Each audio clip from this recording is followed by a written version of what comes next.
8 February, Saturday, 2024.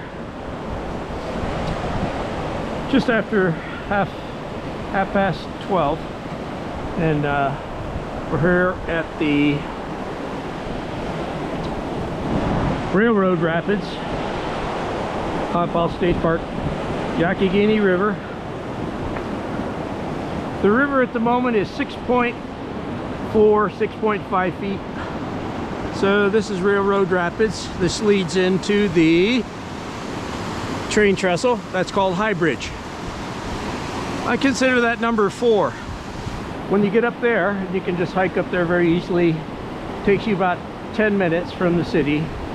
10-minute walk from the city of Ohiopyle to that bridge, and then you have a beautiful look up and down the river. This rapids, which is just upriver of High Bridge, is Railroad Rapids.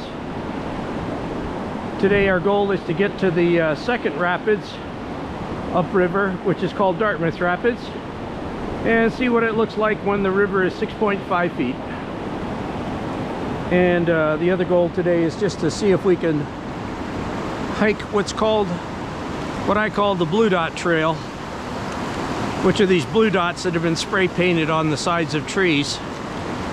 And there's a line of them, of these blue dot trees, leading down roughly to where the fishermen fish at Dartmouth Rapids. And this peninsula behind us, this is Ferncliff Peninsula. It's the beautiful sort of peninsula. It's caught within time, and there's a lot of plants that grow here that don't grow anywhere north of where we are, because the river, which is coming at us this direction, is actually coming from Maryland.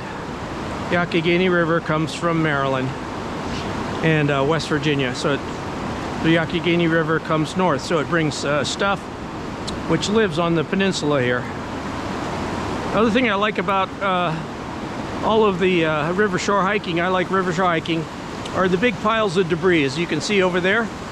Within those debris piles you'll find, I don't know, half a dozen or so really good walking sticks, which have already been pre-cut by the beavers. The beavers chew up the tree sprouts along the river. As the beavers move downstream, they go up and snack on that's their lunch, is they eat the stuff along the river. I haven't seen any beaver lodges along this whole stretch of the Youghiogheny River, but there is evidence along the shore of the leftover branches where they've eaten all the in fact, I'm holding one. You can see the beaver teeth marks in it right here. They've eaten off all the bark. This one's a very eroded. This isn't a very good walking sticks or anything, but you can see the beaver teeth marks in it as they ate off all the bark, ate off the little shoots that came off the side. Generally the this end is broken, but the other end has this sort of triangular shape to it. That's because the beavers chewed it off that way. Anyways, these sticks end up along the sides of the river. I collect them and give them out to tourists if they look good enough.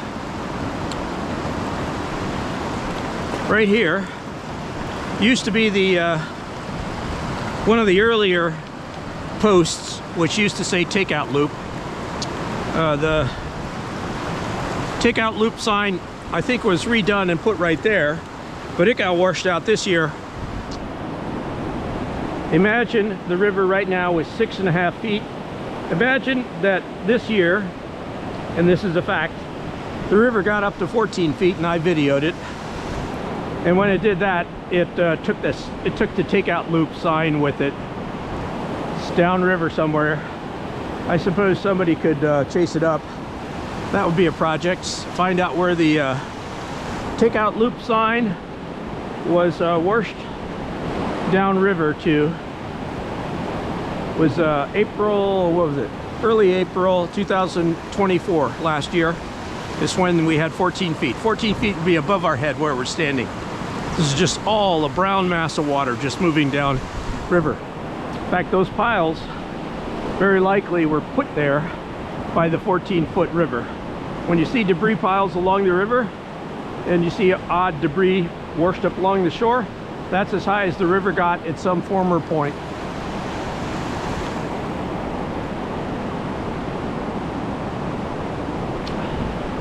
Took me about 4 years to start noticing why were all these sticks with these chopped ends on them. I thought Cub Scouts were whittling sticks up river and throwing them in the river, but no, it's beavers that are chewing the shoots of the trees that they snatch from the shoreline as they're eating. Beavers are vegetarians.